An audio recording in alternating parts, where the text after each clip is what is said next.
apprendre à parler anglais couramment. Si ça t'intéresse, j'ai 7 astuces pour toi. Continue à regarder la vidéo.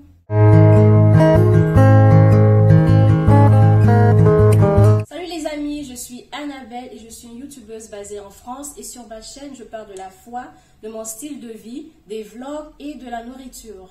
Alors, bienvenue sur ma chaîne, bienvenue sur Baby Anna's World.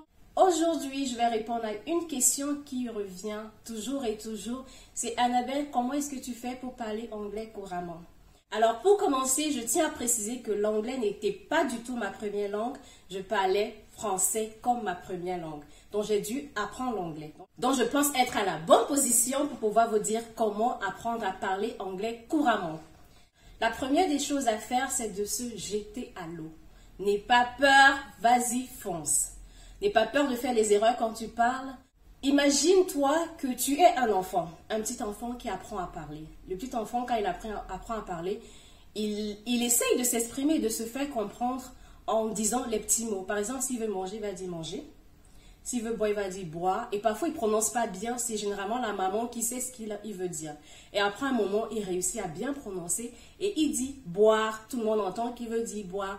Donc, n'aie pas honte d'être à ce niveau-là quand tu commences. Commence par prononcer les mots. Donc, apprends à prononcer les mots. Les mots de la vie courante. Par exemple, house, food, hungry, doll. Commence à prononcer les mots, les petits mots. Ensuite, essaie de relier les mots pour communiquer quelque chose. Par exemple, open the door. Drink water. Et pour finir, essaie de faire des phrases complètes. Comme en français, une phrase complète est une phrase qui a un sujet, un verbe et un complément. Par exemple, I love food. I love apple. I go to school. So, tu fais des petites phrases de ce genre pour te faire comprendre. Ça peut être des phrases basiques, il n'y a pas de souci, tu es en train d'apprendre, donc n'aie pas honte, vas-y. Le deuxième point, n'aie pas honte de faire des erreurs quand tu parles également. Et ça, c'est le propre des francophones. Les francophones ont honte de mal prononcer, ont honte de ne pas pouvoir bien s'exprimer. Et du coup, ça crée un blocage parce que tu te dis non, je ne suis pas prête, je ne peux pas le dire. Et tu ne vas jamais apprendre comme ça. Quand tu apprends, je redis encore, mets-toi dans la peau d'un bébé, fais des erreurs. Les gens vont rigoler si les gens rigolent. Et on va t'apprendre, on va te dire, non, ne dis pas comme ça, dis comme ceci. Mistakes are allowed when you are still learning. So, tu peux faire des erreurs, c'est l'apprentissage, tout le monde comprend, et tu apprends de tes erreurs.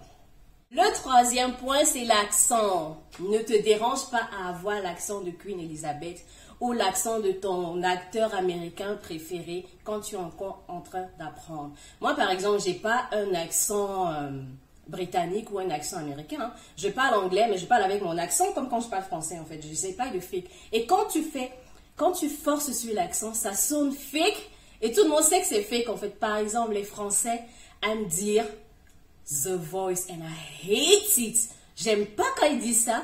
The Voice, The Most. Pourquoi The? C'est The. T-H-E, c'est The. Le plus important ici, le but est de te faire comprendre. Quand tu parles avec quelqu'un, que la personne puisse te comprendre. Moi, quand je parle anglais, je parle avec mon accent qui m'est propre. Et puis, c'est même mon identité, mon accent.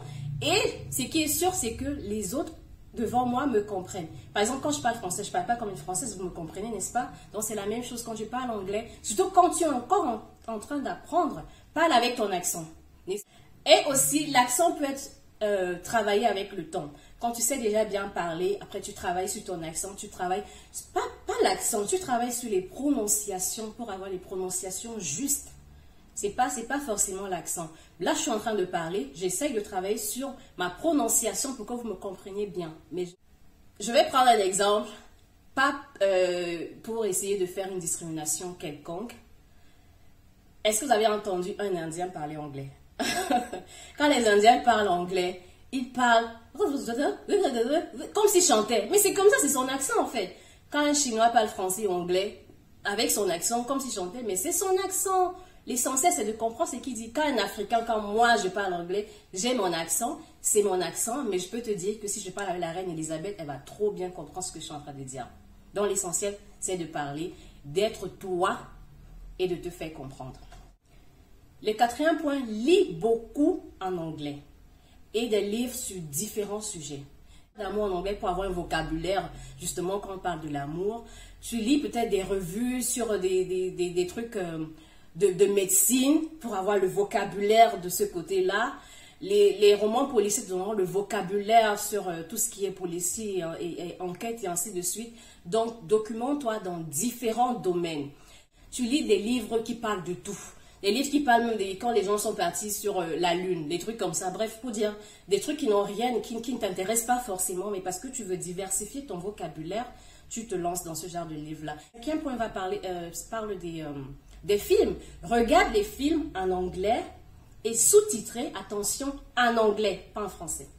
Tu regardes les films en anglais, sous-titrés en anglais, et comment est-ce que ceci t'aide? Quand tu écoutes ce que la personne, tu entends ce que la personne dit, en même temps, il y a l'écriture.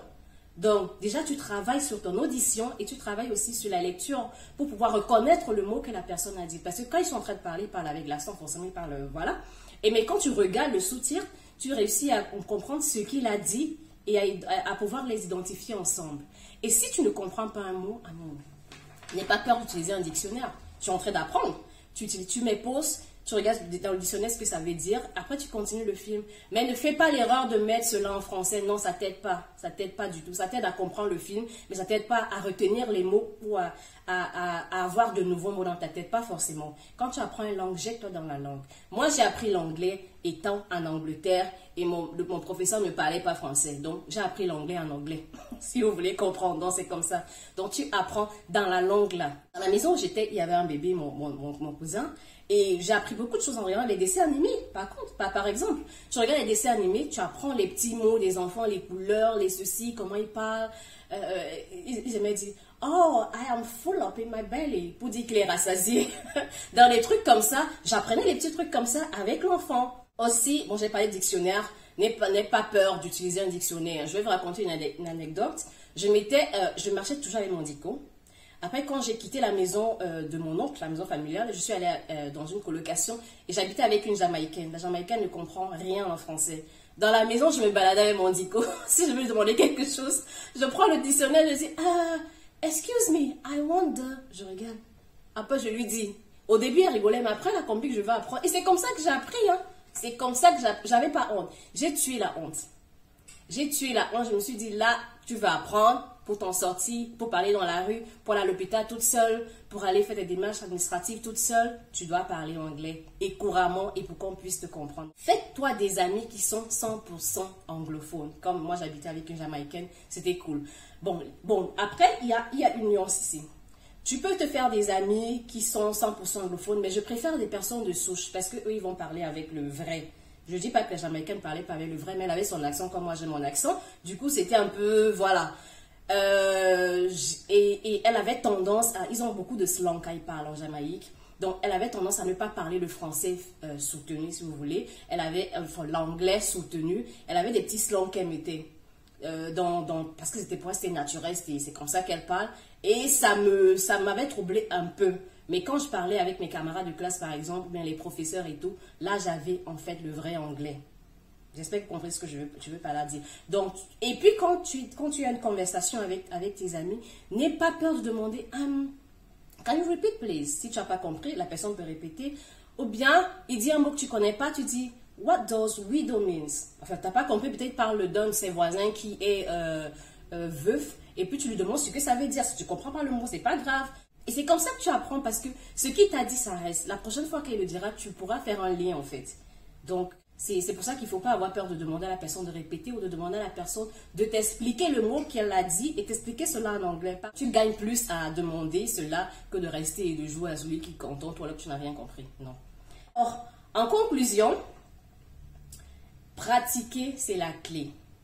Donc, jette-toi à l'eau, parle avec des gens, fais des erreurs, apprends de tes erreurs, continue à parler jusqu'à ce que tu puisses communiquer couramment. Et je te jure, ça arrivera bien plus que tu ne le penses. Un de ces cas, tu vas te lever, tu vas commencer à parler. Je me rappelle, moi, un jour, pendant les cours, parce que j'ai fait les cours pendant 6 mois ou 9 mois, je ne sais plus.